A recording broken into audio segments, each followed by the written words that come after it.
हाथरस के सिकंदराव से है। बारिश के कारण पानी पानी हुआ नगर और देहात, खेत खलिहान और सड़कों पर भरा बारिश का पानी।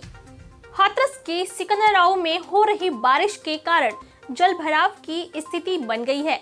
नगर क्षेत्र में हर जगह पानी भरा हुआ है। वहीं देहात में ईसन नदी तथा नालों के उफान पर होने से सैकड़ों बीघा जमीन जल प्लावन की शिकार होकर बर्बाद हो गई है।